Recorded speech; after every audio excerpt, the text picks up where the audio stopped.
Once you've identified an uprooted tree which is still alive and the trunk and leaves have not dried, you should cover the roots of the uprooted trees with soil and water it so that the roots continue to receive all the nutrients. Reach out to your local councillors and police station to get permissions to replant the uprooted tree. To begin work, you will need earth movers or JCB, hydra or crane, both skilled and unskilled labor, chainsaw, fungicide, vermicompost or growth aid, and if possible, ropes and bamboos. You will need to prune the tree first, where you cut the branches and make the tree light. Ideal position from where you start cutting the tree, depending on the height of the tree, will be 5 to 10 feet from the base of the tree. Ensure that the branches emerging from the main trunk are kept as much as possible. The head of the branches are kept. Best would be to use an electric or petrol chainsaw, as cutting with manual saws is very time consuming and can be very expensive. This process can be done a day in advance so that the JCBs and cranes are not underutilized. After the pruning procedure, we will need to dig a pit, which is done by a earth mover or JCB. It has to be deep enough depending on the root and the tree length.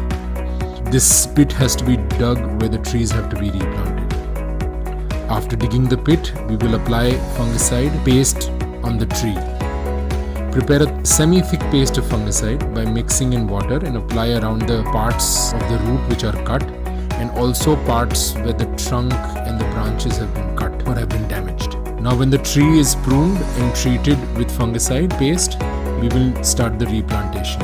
The trees will need to be replanted by lifting it with a train and leaving as much parts of the roots left in the soil as much as possible. An appropriate size screen needs to be chosen as per the size and weight of the tree. When the tree is positioned in the pit, put the vermicompost in the soil. Sprinkle vermicompost and growth hormones as advised by experts, and get the earth mover or JCB to put the soil around the trees and press the soil to ensure the tree is perfectly grounded. When the tree is perfectly grounded, then we need to ensure that we leave the area clean. Don't leave pits around the tree which may hold water, as it may rot the roots. After this, we need to pour fungicide and apply soil around the base. Find unskilled labor that will put soil and pack it around the tree base to ensure there is no gaps from where the water can seep. Apply more fungicide paste around the areas which may have been scratched at the time of replanting. We then again make a mix of fungicide in water. On an average, mix 10 gram of fungicide in 10 liters of water and pour it around the replanted tree. When the erection of the tree is complete, tie the tree and give it support.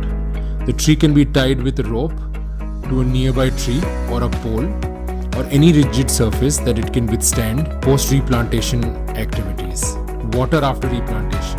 Ensure the trees replanted gets enough water and keep checking every few days to ensure the trees are keeping well and have not started to bend or drying up or are getting attacked by insects. Best wishes with your replantation.